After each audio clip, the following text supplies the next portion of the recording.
سبھی سننے والوں کو خوف کی دنیا میں خوش آمدید۔ آئیے سنتے ہیں ایک جنی کی انوکھی محبت کی کہانی جو اپنے قبیلے سے بچھڑ گئی تھی۔ جنی کی انوکھی محبت۔ چاند پورے جوبن پر تھا کیونکہ 14ویں کی رات تھی۔ ہر سو چاندنی پھیلی ہوئی تھی۔ چاندنی میں ہر شے بے خود تھی۔ خرامہ خرامہ چلتی ہوئی ٹھنڈی ہوائیں دل کو لبھا رہی تھیں، بلکہ یوں کہنا زیادہ مناسب ہوگا کہ اس دلکش، دلربا، دل نشین، خوبصورت اور حسین چاندنی میں ہر جاندار مست تھا۔ فضائیں گنگنا رہی تھیں اور دل و دماغ پر ایک پرکیف سرشاری طاری کر رہی تھی۔ گرمیوں کا موسم اور رات کا وقت۔ گاؤں سے تھوڑی دور تحت نگاہ پھیلا ہوا چٹیل میدانی علاقہ جہاں چاندنی پھیلی ہوئی تھی۔ رات کا ایک پہر گزر چکا تھا۔ اس میدان میں جنوں کا ایک قبیلہ آباد تھا۔ یہ قبیلہ ایک طویل عرصے سے اس میدان میں رہائش پذیر تھا۔ اس وقت قبیلے کے جنات اپنے خاندان کے ساتھ بیٹھے مختلف باتوں میں مصروف تھے۔ اچانک قبیلے کا ایک جن بدحواس ہو کر بھاگتا ہوا آیا اور چیخنے چلانے لگا، قبیلے والوں، جتنی جلدی ہو سکے فوراً سے بیشتر بھاگو، کیونکہ ہمارا مخالف دشمن قبیلہ ایک لشکر جرار کے ساتھ ہمیں اور ہمارے قبیلے کو نیست و نابود کرنے کے لیے آ رہا ہے۔ یہ سننا تھا کہ پورے قبیلے میں ایک تہلکہ مچ گیا۔ قبیلے کا ہر جن، چاہے عورت، بچہ یا مرد ہو، بدحواسی کے عالم میں سوائے بھاگنے کے کسی کو کچھ بھی نظر نہیں آ رہا تھا۔ انہیں یہ پتہ تھا جو مخالف دشمن جناتوں کا لشکر انہیں روننے کے لیے آ رہا ہے وہ کس قدر ظالم اور سفاک ہے۔ اس جنگ کا معاملہ یہ تھا کہ کچھ دنوں پہلے چند نوجوان جنوں کے درمیان آپس میں بحث و تکرار ہوئی اور یہ بحث بڑھتے بڑھتے ہاتھا پائی اور لڑائی کی صورت اختیار کر گئی۔ مخالف دشمن قبیلے کا ایک نوجوان جن بری طرح زخمی ہوا اور پھر زخموں کی تاب نہ لاتے ہوئے چل بسا۔ اس نوجوان جن کی موت کا بدلہ لینے کے لیے مخالف قبیلہ غیظ و غضب میں بھرا ہوا چلا آ رہا تھا۔ قبیلے والے آنن فانن بھاگ کھڑے ہوئے اور بھاگتے ہوئے کافی دور نکل گئے، دشمن قبیلے کی پہنچ سے دور۔ تمام جنات ایک میدان میں رک گئے اور سستانے لگے۔ ایک جنات عورت اٹھی اور پریشانی کے عالم میں ادھر ادھر پھرنے لگی۔ ایسا لگتا تھا کہ وہ کوئی چیز یا پھر کسی کو ڈھونڈ رہی ہو۔ اس عورت کے شوہر نے پوچھا، شمنانہ، کیا ڈھونڈ رہی ہو؟ شوہر کی بات سن کر جنات عورت نے جواب دیا، چھوٹی شنزینہ نظر نہیں آ رہی، سارا قبیلہ چھان چکی ہوں، بھاگم بھاگ میں نے شنزینہ کو اٹھانا تو بھول ہی گئی، بیٹے کو تو میں لانا نہیں بھولی تھی۔ جنات عورت یہ کہہ کر اپنی بچی کی جدائی میں زار و قطار بیان کرنے لگی۔ یہ سن کر قبیلے والے غمزدہ ہو گئے، کیونکہ قبیلے کی ایک چھوٹی بچی نہ جانے کہاں بھاگ دوڑ میں گم ہو گئی تھی یا پھر کہیں بھیڑ میں پیروں تلے آ کر کچلی نہ گئی ہو۔ بہرحال شنزینہ کے باپ نے قبیلے والوں سے مشورہ کیا۔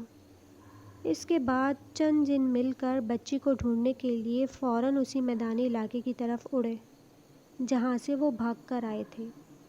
پچھلے میدانی علاقے میں پہنچ کر وہ سب بچی کو کافی تلاش کرتے رہے، کافی دور تک بچی کو تلاش کیا، مگر صد افسوس کہ بچی نہیں ملی۔ آخر تھک ہار کر مایوس و نامراد واپس لوٹے۔ جب یہ قبیلہ لوگ واپس لوٹے تو ان کے چہرے مایوسی سے لٹکے ہوئے تھے۔ انہیں دیکھ کر بچی کی ماں شمنانہ اور بھی دھاڑے مار مار کر رونے لگی۔ بہرحال بڑے دکھ و کرب کے ساتھ سارے قبیلے والے کسی اور نامعلوم مقام کی طرف روانہ ہو گئے۔ پرانے وقتوں کی بات ہے، اب تک گاؤں میں بجلی نہیں پہنچی تھی، ضروریات زندگی کا فقدان تھا، گاؤں میں خود غرضی نہیں تھی، گاؤں کا پانی، گاؤں کی فضا، گاؤں کی غذا، بلکہ لوگوں کی محبت بھی خالص تھی۔ کوئی کسی سے دل میں کھوٹ نہیں رکھتا تھا۔ ہر کسی کے دکھ درد میں گاؤں کے سارے لوگ شریک ہوتے۔ کسی کی خوشی میں بھی لوگ اسی چاہت و خلوص اور نیک نیتی سے شامل ہوتے کہ اس گھر کی خوشیوں کو چار چاند لگ جائیں۔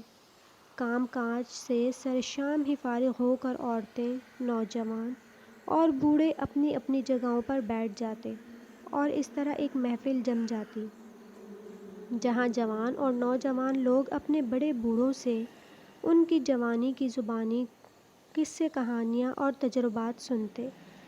گاؤں کے بزرگ چاچا شفیق اپنی جوانی کے قصے کہانیاں سنانے میں پیش تھے۔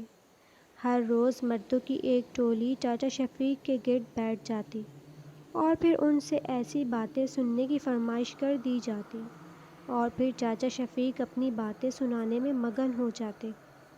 علی کچھ دیر چاچا شفیق کی محفل میں بیٹھا رہا، پھر وہاں سے چہل قدمی کے لیے اٹھ گیا اور ایک طرف کو چل پڑا۔ علی اپنے گاؤں کا بہت ہی اچھا، ملنسار، مضبوط تن و توش کا مالک لڑکا تھا۔ علی کے والد کے پاس کچھ اپنی ذاتی زمینیں تھیں جس پر وہ کاشت کرتے، لہٰذا اس طرح ان کے گھر کا گزر بسر بہت اچھے طریقے سے ہوتا تھا۔ علی اپنی دو بہنوں کا اکلوتا بھائی تھا۔ اپنے گاؤں کے اسکول سے اس نے پرائمری تک تعلیم حاصل کی تھی۔ اب وہ اپنے والد کے ساتھ کھیتوں میں کام کرتا، یعنی کام کاج میں اپنے والد کا ہاتھ بٹاتا تھا۔ علی سے گاؤں کے تقریباً سارے لوگ پیار و محبت سے پیش آتے تھے، اور وجہ یہ تھی کہ کبھی علی نے کسی کو کسی کام سے منع نہیں کیا تھا۔ جس نے بھی جس کام کے لیے کہا، علی بخوشی اس کام کو کر دیتا تھا، جس سے علی کے والد اور گھر والے بھی خوش ہوتے تھے۔ علی کو چاندنی راتیں جنون کی حد تک اچھی لگتی تھیں۔ چاندنی راتوں کا بے چینی سے انتظار رہتا تھا، اور چاندنی راتیں شروع ہوتے ہی وہ اپنے آپ میں مگن ہو جاتا تھا۔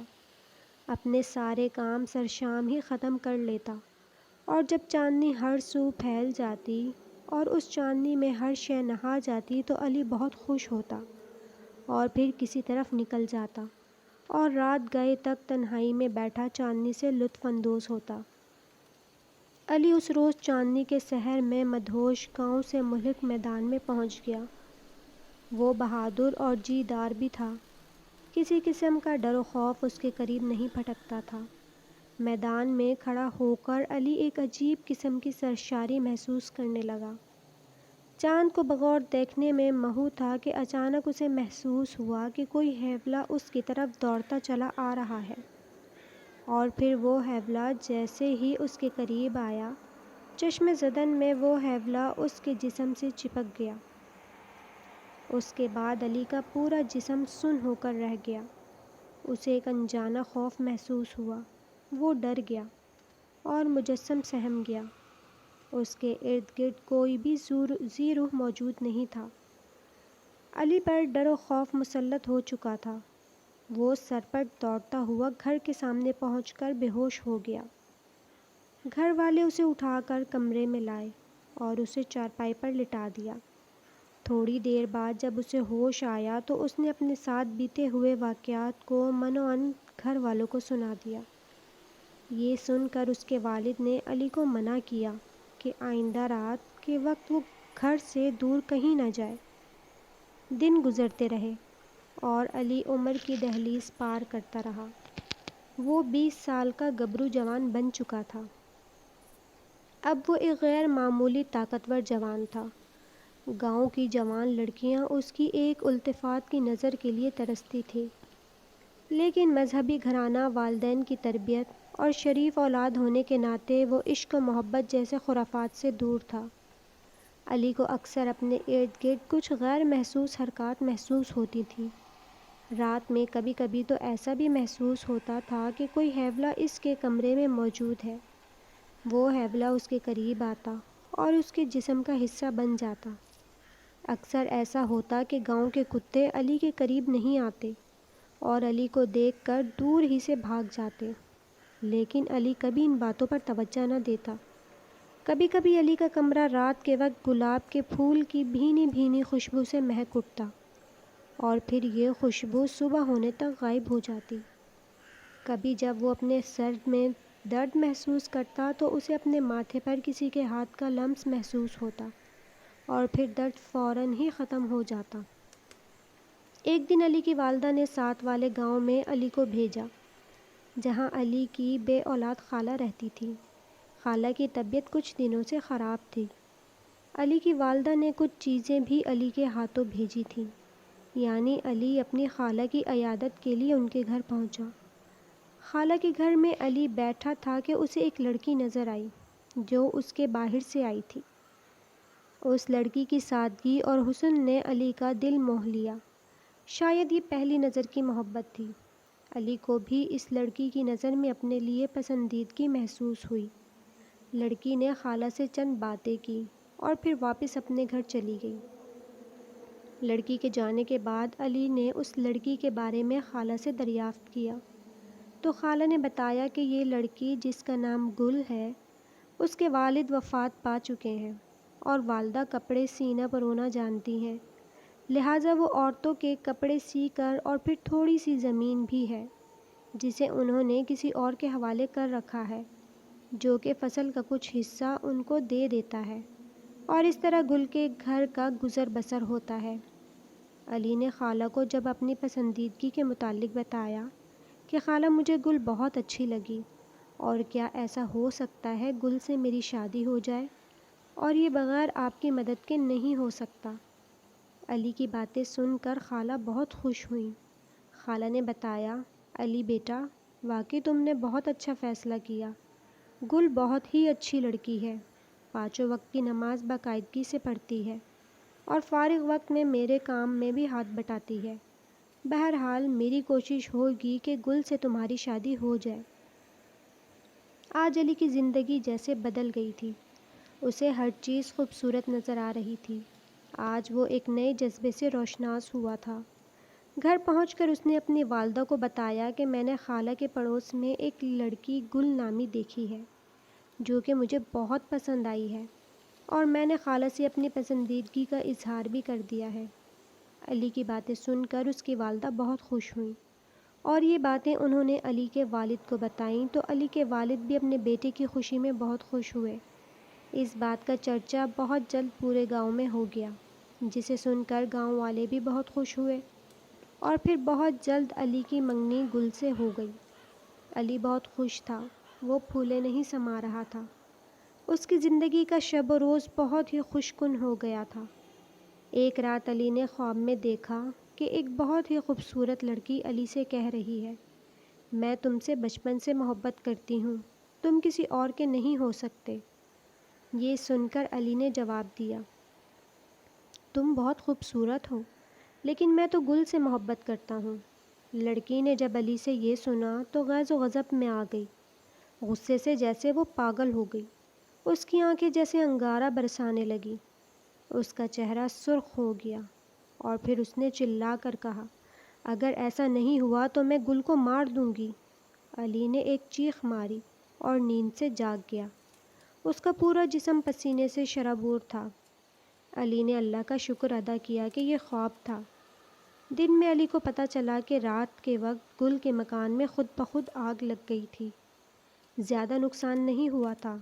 اس کے بعد آئے دن گل کے گھر میں کسی نہ کسی قسم کا نقصان ہونا شروع ہو گیا۔ کئی دفعہ ایسا ہوا کہ گل کے ساتھ بھی کوئی نہ کوئی حادثہ ہو جاتا، مگر اللہ کے فضل و کرم سے ہر دفعہ وہ بچ جاتی تھی۔ علی کو پورا یقین ہو چکا تھا کہ یہ جو کچھ ہو رہا ہے یقیناً اس خواب والی لڑکی کی وجہ سے ہو رہا ہے۔ علی اپنی جگہ بہت پریشان تھا کہ وہ کس طرح گل کو اور گل کے گھر والوں کو اس آفت سے بچائے۔ ایک رات علی اپنے کمرے میں چارپائی پر لیٹا ہی تھا کہ اسے محسوس ہوا کہ کوئی اس کے کمرے میں موجود ہے، اور پھر اچانک کمرے کے ایک کونے میں وہی خواب والی لڑکی مجسم کھڑی ہوئی نظر آئی۔ اس کے لبوں پر مسکراہٹ تھی، لیکن پھر دیکھتے ہی دیکھتے اس کی مسکراہٹ غائب ہو گئی، اور اس نے غصے سے کہا، میں بچپن سے تم سے پیار کرتی ہوں، لیکن تمہیں میرے پیار کا کوئی احساس نہیں۔ میں اس لڑکی کو تو کوئی نقصان نہیں پہنچا سکی، لیکن اگر تم میرے نہیں ہو سکتے تو تمہیں کسی اور کا بھی نہیں ہونے دوں گی۔ تمہاری زندگی جہنم بنا کر رکھ دوں گی۔ اس لڑکی کا چہرہ بگڑنا شروع ہو گیا۔ اس کی بدصورتی اور خوفناک چہرہ دیکھ کر علی نے ایک زور کی چیخ ماری۔ علی کی چیخ سن کر سارے گھر والے دوڑے اور جب جا کر کمرے میں دیکھا تو علی بے ہوش پڑا تھا۔ سارے گھر والے مل کر علی کو ہوش میں لانے کی کوشش کرنے لگے۔ تھوڑی دیر بعد علی کو ہوش آ گیا۔ اس کے بعد علی پھر گہری نیند کی آغوش میں چلا گیا۔ صبح کے وقت علی جب سو کر اٹھا تو ڈرا ڈرا سا تھا۔ اس کا چہرہ زرد تھا، آنکھیں جیسے کسی کو گھور رہی تھیں۔ تھوڑی دیر بعد علی کی طبیعت پھر بگڑنے لگی۔ وہ اپنے بال نوچنے لگا اور ساتھ ہی ساتھ اول فول بکنا بھی شروع کر دیا۔ میں تجھے مار دوں گا، تجھے زندہ نہیں چھوڑوں گا، گل کو کچھ نہیں کہنا، کسی قیمت پر بھی نہیں، میں کسی بھی قیمت پر تیرا نہیں ہو سکتا، تیری چاہت و محبت فضول ہے، میں خود مر جاؤں گا اور تجھے بھی مار دوں گا۔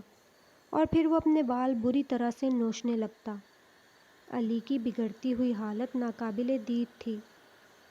گھر والوں نے زبردستی پکڑ کر علی کو بٹھایا اور اس کے ہاتھ رسی سے باندھ دیے۔ علی کی حالت کو دیکھتے ہوئے علی کے والد بھاگم بھاگ گاؤں کے مولانا عبد الرحمن شاہ کے پاس پہنچے اور علی کی ساری حقیقت بتائی تو عبد الرحمن شاہ فوراً علی کے والد کے ساتھ ان کے گھر آ گئے۔ عبد الرحمن شاہ بہت ہی پہنچے ہوئے اللہ کے برگزیدہ بندے تھے، ہر وقت اللہ کی یاد میں مشغول رہتے تھے اور ساتھ ہی گاؤں کی مسجد میں امام کے فرائض بھی انجام دیتے تھے اور بچوں کو قرآن بھی پڑھاتے۔ جب انہوں نے علی کی حالت دیکھی تو زیر لب مسکرائے اور بولے، علی میاں، عشق میں ایسا ہی ہوتا ہے۔ شاہ صاحب نے کمرے میں جائے نماز بچھائی اور بولے، گھر والے ایک طرف خاموشی سے بیٹھ جائیں اور کوئی بھی ایک لفظ نہ بولے، چاہے کچھ بھی نظر آئے۔ پھر کچھ سوچ کر علی کی دونوں بہنوں کو کمرے سے چلے جانے کو کہا۔ علی کی دونوں بہنیں کمرے سے چلی گئیں تو پھر شاہ صاحب دوبارہ گویا ہوئے کہ کمرے کا دروازہ بند کر دیا جائے۔ یہ سن کر علی کے والد اٹھے اور انہوں نے کمرے کا دروازہ بند کر دیا۔ اب کمرے میں علی، شاہ صاحب اور والد والدہ موجود تھے۔ شاہ صاحب نے جائے نماز پر بیٹھ کر اس کے گرد ایک حصار کھینچا اور منہ ہی منہ میں کچھ پڑھنے لگے۔ علی بدستور شاہ صاحب کے سامنے بیٹھا تھا۔ کمرے میں مکمل سناٹے کا راج تھا۔ تھوڑی دیر بعد کمرے میں نظر آیا کہ علی کے جسم سے دودھیا رنگ کا دھواں نکل رہا ہے اور یہ دھواں آہستہ آہستہ ایک جگہ جمع ہونا شروع ہو گیا۔ پھر وہ دھواں ایک مجسم لڑکی کا وجود اختیار کر گیا۔ پھر اس لڑکی کی آواز سنائی دی، شاہ صاحب، خدا کے لیے وظیفہ پڑھنا بند کر دیں، جو آپ پوچھیں گے میں آپ کو بالکل صحیح بتاؤں گی۔ شاہ صاحب نے پوچھا، تم کون ہو اور علی کو کیوں تکلیف پہنچا رہی ہو؟ لڑکی نے جواب دیا، شاہ صاحب میری کہانی سنیں اور انصاف کریں۔ شاہ صاحب نے جواب دیا، چلو بتاؤ، میں سن رہا ہوں۔ لڑکی کی آواز سماعت سے ٹکرائی، کئی سال پہلے جب میں چھوٹی تھی میرے سارے گھر والے اپنے قبیلے کے ساتھ میدانی علاقے میں رہتے تھے کہ ایک دن مخالف دشمن قبیلے کی وجہ سے سارے قبیلے والے سر پر پاؤں رکھ کر بھاگ کھڑے ہوئے اور اس افراتفری میں مجھے بھول کر چلے گئے۔ میں اکیلی ویرانے میں رہ گئی۔ میں روتی اور بلکتی رہی کہ میں نے علی کو آتے دیکھا تو میں بھاگ کر علی کے قریب آئی اور علی کے جسم میں گھس گئی۔ تب سے میں علی کے ساتھ رہ رہی ہوں۔ جب میں بڑی ہوئی تو مجھے علی سے محبت ہو گئی۔ میں ہر مشکل گھڑی میں علی کی مدد کرتی رہی۔ جب میں نے سوچا کہ اب علی کے سامنے آ جاؤں تو اچانک علی کی منگنی گل سے ہو گئی۔ میں نے گل کو نقصان پہنچانا چاہا مگر ہر مرتبہ وہ بچ گئی۔ میں نے علی کو سمجھایا کہ گل کو چھوڑ دے لیکن علی مجھ سے نفرت کرتا ہے، اور پھر میں نے سوچا کہ جب علی میرا نہیں ہو سکتا تو کسی اور کا بھی نہیں ہو سکتا، اور اب آپ درمیان میں آ گئے، اب انصاف آپ کے ہاتھ میں ہے۔ اتنا کہہ کر لڑکی خاموش ہو گئی۔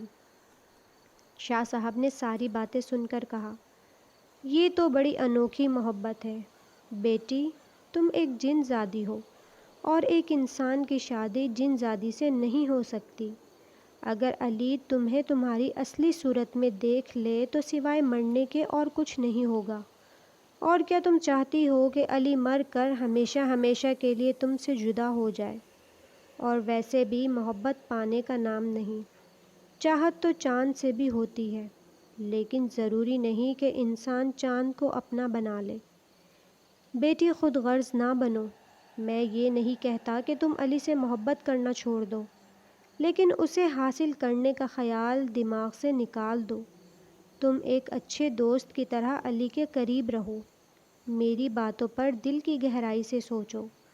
حقیقت بہرحال حقیقت ہے، اور حقیقت سے چشم پوشی ٹھیک نہیں۔ بیٹی جواب دو۔ شاہ صاحب کی باتیں سن کر لڑکی کی آنکھوں میں آنسو آ گئے۔ پھر وہ بولی، شاہ صاحب، چاہت و محبت میں اندھی ہو گئی تھی۔ میں علی کی زندگی سے دور چلی جاؤں گی، لیکن میری یہ انوکھی محبت ہمیشہ میرے دل و دماغ میں زندہ رہے گی۔ یہ سن کر شاہ صاحب مسکرائے اور پھر بولے، اس خوشی میں تمہیں ایک تحفہ دیتا ہوں۔ جاؤ، میدانی علاقے میں تمہارے والدین اور قبیلے والے واپس آ چکے ہیں، اپنے والدین سے ملو۔ یہ سننا تھا کہ شنزینہ کی خوشی کی انتہا نہ رہی۔ جاتے جاتے اس نے علی سے کہا، علی، جب بھی تمہیں مجھ پاگل دیوانی کی یاد آئے یا پھر تمہیں کوئی مصیبت درپیش ہو تو مجھے دل سے بلانا، میں آ جاؤں گی۔ شاہ صاحب نے علی کے والدین کو حکم دیا، اگلے ہفتے تک علی کا نکاح پڑھوا دیں اور اللہ کا شکر ادا کریں کہ خیر و عافیت سے علی کی جان چھوٹ گئی۔ اور پھر شاہ صاحب علی کے والد اور علی سے مصافحہ کر کے چلے گئے۔